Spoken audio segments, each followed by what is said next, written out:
Bonjour à toutes et à tous.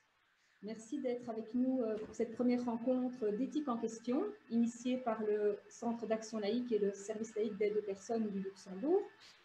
Alors pour cette première rencontre, nous avons décidé de traiter de la question des dilemmes éthiques qui se sont peut-être imposés avec plus de force et de médiatisation ces derniers mois. Pour traiter de la question, nous accueillons aujourd'hui M. César Maurice, docteur en histoire et philosophie des sciences, bioéthicien, coordinateur de recherche au centre Ressort de la Haute École Robert Schuman. Monsieur Maurice, bonjour. Bonjour. Alors, pour organiser un petit peu la discussion ce soir, nous avons co-construit ensemble une série de questions qui vont vous permettre de développer les thématiques. Et vous qui nous regardez, comme cette rencontre est retransmise en Facebook Live, vous avez l'occasion d'envoyer en commentaire vos questions qui seront retransmises après à Monsieur Maurice. Alors, pour rentrer dans le vif du sujet, Monsieur Maurice, première question, qu'est-ce qu'en fin de compte qu'un dilemme éthique?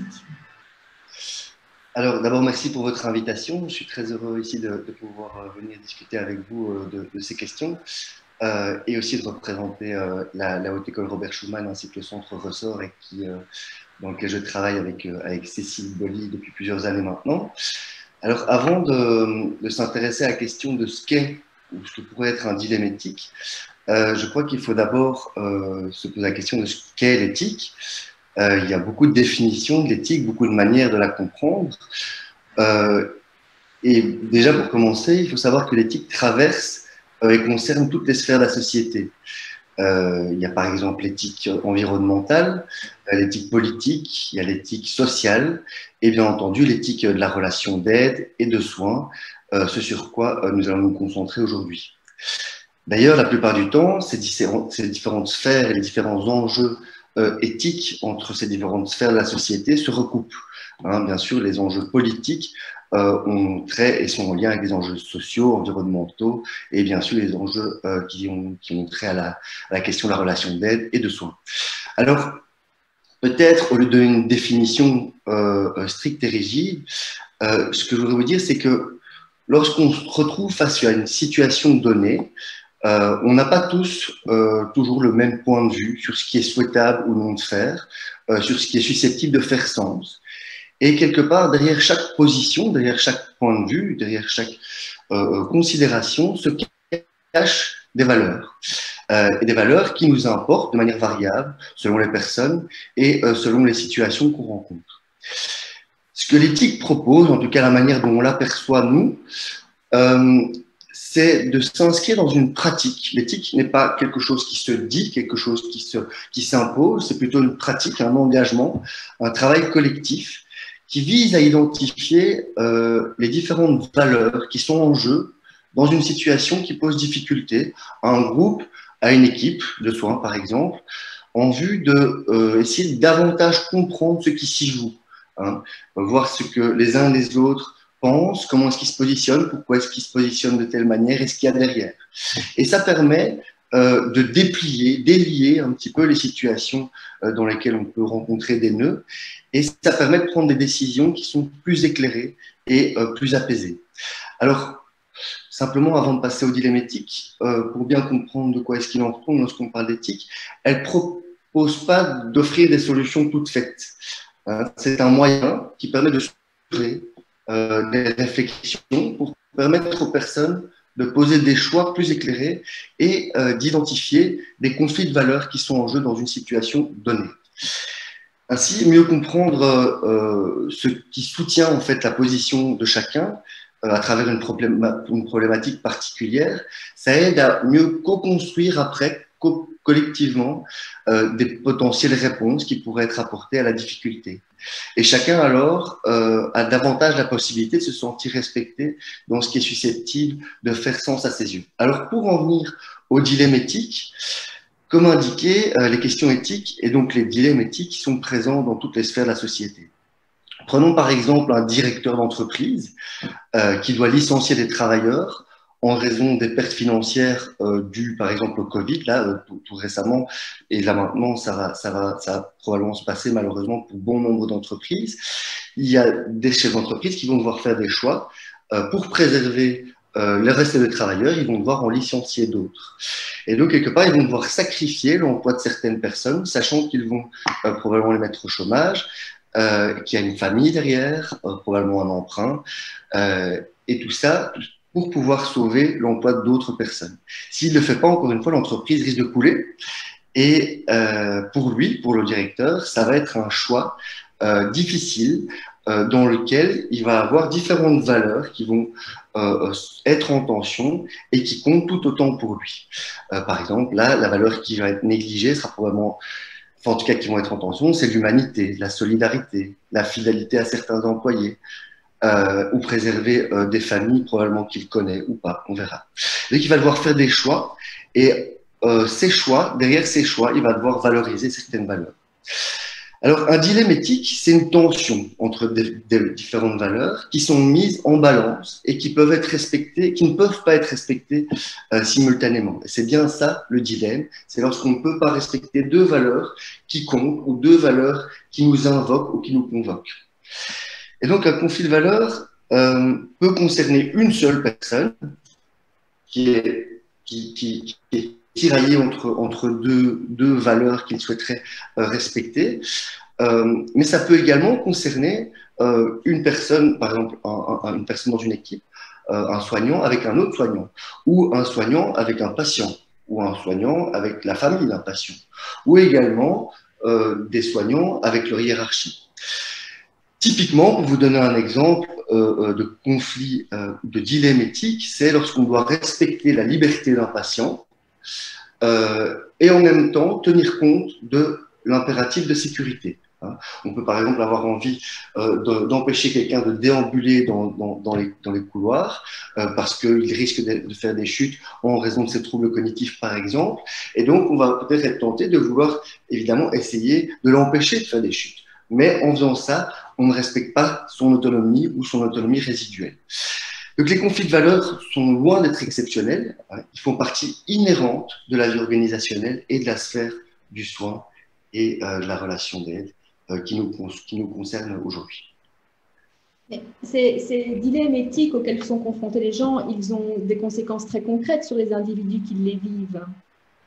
Oui, tout à fait. Alors, ces dilemmes éthiques génèrent notamment, pas toujours, parce qu'il est possible que ça ne génère pas nécessairement cela, ça génère ce qu'on appelle, dans le jargon de l'éthique, ce qu'on appelle la souffrance éthique.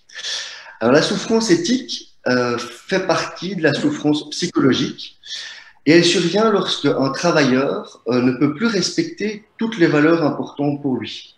Par exemple, lorsque certaines actions qui sont préconisées, par exemple par la direction ou par les pouvoirs publics, comme ça a été récemment le cas, entrent en conflit avec l'une ou l'autre valeur qui compte aux yeux du travailleur. Alors, le travailleur se retrouve alors dans une situation où il va être obligé d'en sacrifier une ou plusieurs, ce qui peut engendrer du malaise, de la souffrance. Et en effet, bien souvent, choisir une valeur, c'est renoncer à l'autre. Et c'est inconfortable. Par exemple, est-ce qu'il faut respecter, comme je vous ai déjà évoqué l'exemple, faut-il respecter la liberté d'un patient? Non, ce n'est pas le même exemple, pardon. Faut-il respecter la liberté d'un patient qui veut retourner chez lui ou bien assurer sa sécurité? Imaginons un patient qui est dépendant de traitements lourds et qui exige de vouloir rentrer chez lui, et on sait très bien que s'il rentre chez lui, il ne va pas pouvoir bénéficier des soins nécessaires et qu'il va mettre sa santé en danger. Qu'est-ce qu'on fait à ce moment-là? Donc, encore une fois, l'éthique, elle n'est pas là pour répondre, elle n'a pas de solution toute faite, elle est là pour apporter une structure, pour réfléchir à ce genre de questionnement. Un autre exemple pourrait être celui du recours à la contrainte ou à la contention. Donc ça, c'est ce dont je vous ai parlé tout de suite. Il peut arriver dans certains services qu'on ait recours à la contention en raison, par exemple, il y a plein de raisons de pouvoir avoir recours à la contention, mais parfois, par exemple, on peut avoir recours à la contention en raison du sous-effectif du personnel. Éviter la déambulation d'un patient permet parfois de pouvoir réaliser un nombre de tâches qu'on pourrait effectuer en raison du nombre réduit parfois de l'effectif et qui sont pourtant demandées de réaliser. Et donc la tension ici, elle se situe entre le respect de l'autonomie du patient, celle de la liberté d'aller et venir, et celle de la réalisation des tâches qui nous sont imparties dans un temps et avec un effectif limité. Et donc la souffrance éthique, elle peut survenir lorsqu'on doit sacrifier une valeur importante pour soi. Donc par exemple, respecter la volonté du patient ou de sa famille, ou offrir des soins de qualité, pour en privilégier une autre. Par exemple, imposée par son supérieur, ou la direction, ou par les normes de l'organisation, ou encore par les politiques publiques, comme ça a été, comme je vous le disais, le cas dans le cadre du Covid, sans que cela fasse nécessairement sens, ou soit perçu comme raisonnable d'un point de vue du personnel. Et donc, il s'agit, lorsqu'on parle de souffrance éthique, d'une souffrance qui provient du fait de devoir réaliser des actes que l'on réprouve ou qui trahissent quelque part notre propre idéal ou qu'on trouve pas souhaitable ou justifié et qui font qu'on a l'impression de quelque part se trahir un peu soi-même en les posant tout en trahissant potentiellement également la personne dont on prend soin. Voilà un petit peu la manière dont je définirais ce qu'est la souffrance éthique. Vous avez déjà abordé plusieurs cas de situations éthiques en général, mais quelles sont les situations particulières qui se sont posées ces derniers mois dans le cadre de la crise que nous avons vécue et que nous vivons d'ailleurs encore toujours? Alors, je serais probablement un peu mal mis enfin voilà, je pense que nos auditeurs, les personnes qui nous écoutent aujourd'hui en ont à foison. Je crois que les exemples font légion, malheureusement. Mais bon, très simplement, pour donner quelques exemples de difficultés qui me sont remontées en partie, enfin voilà, on ne va pas pouvoir toutes les énumérer ici, mais prenons l'exemple, par exemple, le fait d'interdire les visites de certaines familles à un proche qui serait en fin de vie, pour éviter la diffusion du virus au nom de la protection du collectif, hein, donc au détriment évidemment de la valeur qui serait celle de l'empathie ou celle de l'humanité. Hein, vous voyez, là on a une tension entre le collectif et le respect de l'empathie et de l'humanité des derniers instants d'une personne. Voilà, c'est probablement des choix qui ont dû être très très difficiles à porter. Et encore une fois, poser l'un, c'est quelque part renoncer à l'autre. Et donc c'est de toute façon quelque chose qui peut amener une certaine souffrance. Être empêché, par exemple, en tant qu'infirmière, de soulager un patient parce qu'il n'y a pas de médecin au sein de la maison de repos. Hein, donc là, il y a un cadre légal qui impose que le médecin doit donner son accord, en tout cas être au chevet du patient, versus le bien-être du patient qui ne peut pas spécialement bénéficier de soins parce qu'il n'y a pas de médecin qui entre dans la maison de repos. Enfermer quelqu'un dans sa chambre, par exemple une personne atteinte de troubles cognitifs, pour éviter qu'elle ne déambule, hein, le fait qu'elle déambule, qu'elle rentre potentiellement dans les chambres d'autres patients ou résidents et donc prennent des risques liés à la diffusion du virus dans l'établissement. Ici, voilà, encore une fois, on a une tension entre le respect de l'autonomie et de l'autonomie résiduelle d'une personne versus la question du bien-être collectif et de la protection d'autrui. Dernier exemple, comme je vous dis, je peux vraiment vous en donner beaucoup et je ne suis pas le mieux placé pour vous les donner. Je pense vraiment que nos auditeurs en ont un bon nombre. Ne plus se rendre à son travail en tant que soignant, par exemple pour protéger un proche avec qui l'on vit, qui est fragile, et laisser ainsi ses collègues en sous-effectif, offrant ainsi potentiellement aux bénéficiaires des soins de prestations potentiellement de moins bonne qualité, puisqu'il y a moins de personnes qui viendront travailler, et éventuellement également générer auprès de ses collègues un sentiment d'abandon qui après ça, une fois qu'on revient au sein de l'établissement, qu'on reprend le travail parce que les temps évoluent, que les dangers sont peut-être un peu moindres aujourd'hui. Mais du coup, voilà, les personnes qui sont restées chez elles pour protéger un proche reviennent auprès des équipes qui, elles, ont fait front pendant le plus haut de la crise. Et donc, ce ne sont pas des situations qui sont confortables, à mon avis, ni d'un côté ni de l'autre. Voilà. Donc, ce sont des exemples parmi d'autres. On pourra peut-être revenir après. Voilà ce que j'avais envie de vous faire partager en tout cas. Et face à ces dilemmes et à cette souffrance éthique dont vous avez parlé, quelle réponse apportent les individus? Que dites-vous, pardon? Face à cette souffrance dont vous avez parlé, quel type de réponse apportent les individus?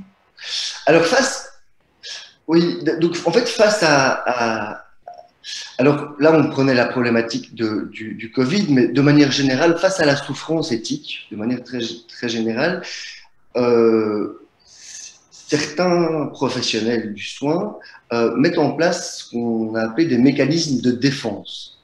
Face à la souffrance éthique, on va mettre en place des mécanismes, des stratégies, j'aime pas tellement ce terme, mais des mécanismes euh, pour pouvoir se préserver quelque part soi-même des tensions qu'on rencontre au quotidien. Et quelque part, c'est pour pouvoir aussi continuer à travailler malgré la souffrance occasionnée par ces situations difficiles. Donc, quelque part, c'est un peu, je dirais, j'extrapole, mais c'est un peu une question de survie, ces mécanismes de défense. Hein. C'est, je pense, naturel, et c'est pour pouvoir continuer à travailler.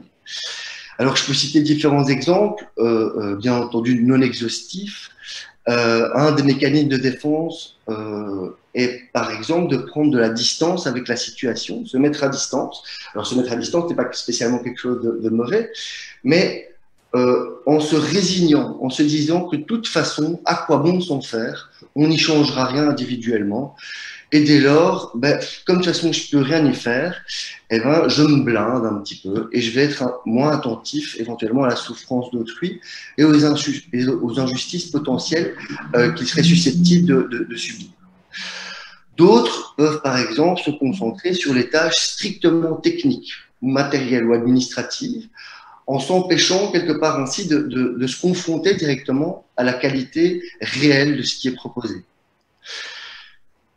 D'autres encore pourront traiter tous les patients de manière impersonnelle, de façon rapide, automatique, sans s'arrêter à vouloir considérer leurs besoins ou leurs souffrances particulières, pour peut-être éviter de s'attacher ou de se culpabiliser, d'être empêché en fait, empêché par tout un tas de choses qui passent de l'organisme et de la logique parfois un peu gestionnaire, entrepreneuriale des structures, en passant par les politiques de santé, en passant par une ambiance dans le service. Il y a plein de facteurs qui peuvent faire quelque part on se sent empêché de bien faire son travail. Et du coup, comme on se sent empêché, et bien du coup, on va s'automatiser, se mettre dans un mode robotisé. Et ce qui empêche finalement d'offrir des soins qui sont personnalisés, hein, qui sont articulés autour de la particularité de chaque situation. Il arrive aussi que certains cherchent à tout prix des justifications logiques ou rationnelles. C'est de rationaliser des choses qui ne le sont pas toujours, et intellectualiser des problèmes en les légitimant, alors que finalement, au fond d'eux-mêmes, ils n'arrivent pas tout à fait à le légitimer. C'est juste une construction de pensée pour pouvoir se protéger. C'est rationaliser sur des choses qui ne sont pas toujours explicables. Parfois, ce n'est pas toujours explicable. Et puis parfois, il y a l'inverse. Certains soignants font, au lieu de mettre des mécanismes de défense qui sont plutôt en retrait et qui se coupent du patient, ils se surinvestissent. Hein, et ce surinvestissement peut pousser à un épuisement moral et physique, ce qui, à moyen terme, est tout aussi délétère, puisque finalement, plus personne ne pourra profiter des soins apportés par la personne qui s'est surinvestie. Et puis surtout, cette personne-là, elle ne peut pas être heureuse et elle ne peut pas être fière de son travail, puisque finalement, ce travail l'a mis à bout. Donc, peu importe les formes qu'ils prennent, et d'ailleurs, ils peuvent prendre plusieurs formes de manière simultanée, les mécanismes de défense, ils ont un effet anesthésiant. L'objectif du mécanisme de défense, c'est finalement de ne plus trop devoir penser, c'est mettre à distance d'une mauvaise manière, je pense, et ils mettent les questions éthiques hors du champ de la pensée. Ils les paralysent, et finalement, ça ne fait que renforcer les difficultés parce qu'on s'empêche de les penser. Voilà ce que je pense, une des réponses à la souffrance éthique, c'est ces mécanismes de défense.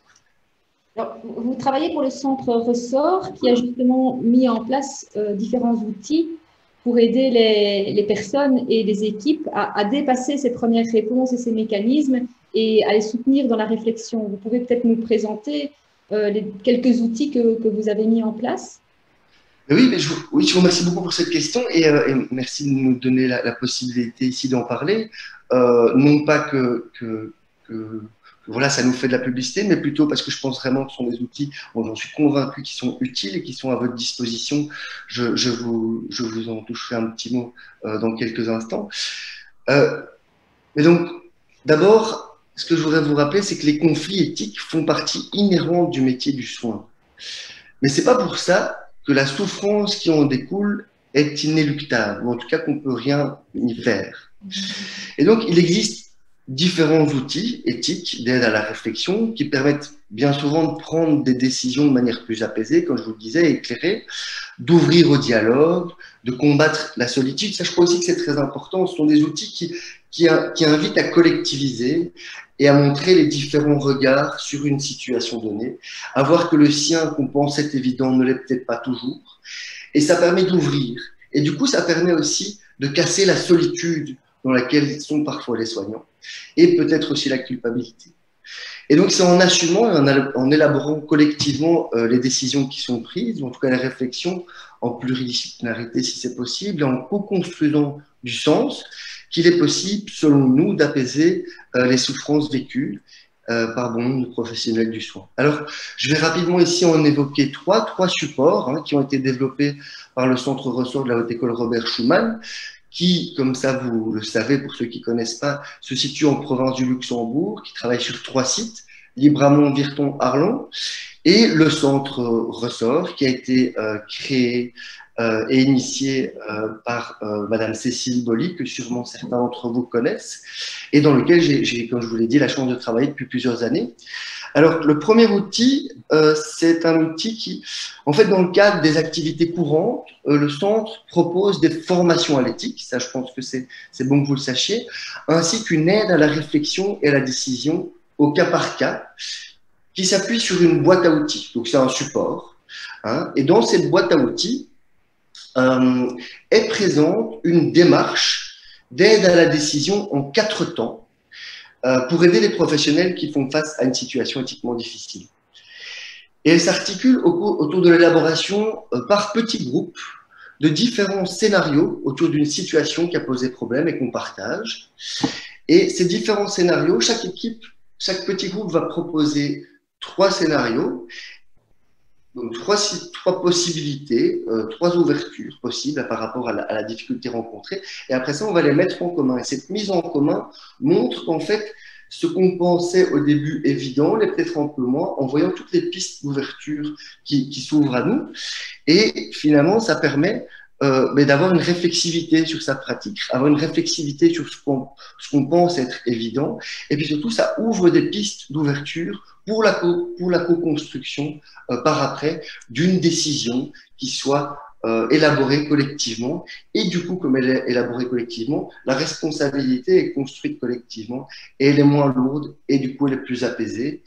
Et surtout, elle n'est plus portée ni sur les épaules d'une seule personne, mais bien d'un groupe, d'un collectif. Et parfois, il arrive qu'on n'arrive pas à se décider, mais au moins, on a pu éclairer et voir ce qui se trouvait derrière la position des uns et des autres. On voit quelles sont les valeurs qui ont été privilégiées, les valeurs qui ont été négligées en fonction des différents scénarios proposés. Et ça permet de déplier, d'éclairer et d'avancer, davantage, cheminer davantage en lumière et en conscience. Le second outil, il est plus modeste et il vient d'être créé au milieu de la crise du Covid. Et finalement, ce n'est pas spécialement un outil, c'est plus un petit post-it, un petit rappel qui offre quelques repères éthiques qui nous semblent essentiels pour l'accompagnement des patients âgés atteints ou susceptibles d'être atteints du Covid. Il se présente sous la forme d'une série de questions, c'est une petite page. Et voilà, si vous êtes intéressé de l'avoir, évidemment, n'hésitez pas à nous contacter. Il a été diffusé très largement et peut-être qu'il vous arrive entre les mains. Si ce n'est pas le cas, n'hésitez pas à nous solliciter là-dessus. Et enfin, le troisième et dernier outil dont j'avais envie de vous parler aujourd'hui, il est en cours de construction, il est presque terminé et il a justement très spécifiquement pour vocation d'apaiser, ou en tout cas d'aider à apaiser la souffrance éthique, ce dont je vous ai parlé aujourd'hui, qui émerge lorsque les soignants doivent réaliser des actes les obligeant à transgresser, voire à renier leurs propres valeurs. Et il sera disponible dans les semaines à venir. Donc, n'hésitez pas à nous envoyer un petit mail, à consulter notre site. Il sera mis en bonne place.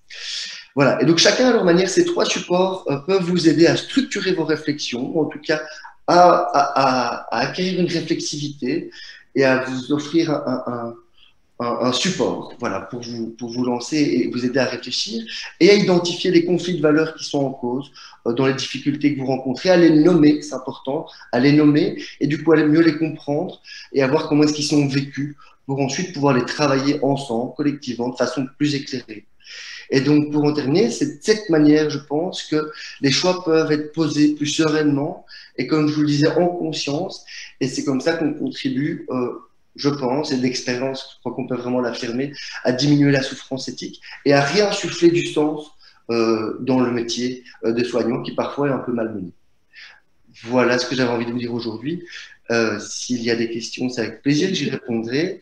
Et simplement pour vous rappeler, et après ça, je vous cède la parole, Madame Bernard.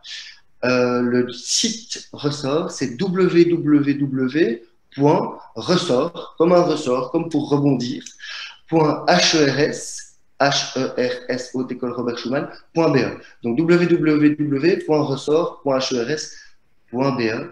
Et merci pour cette invitation. Merci.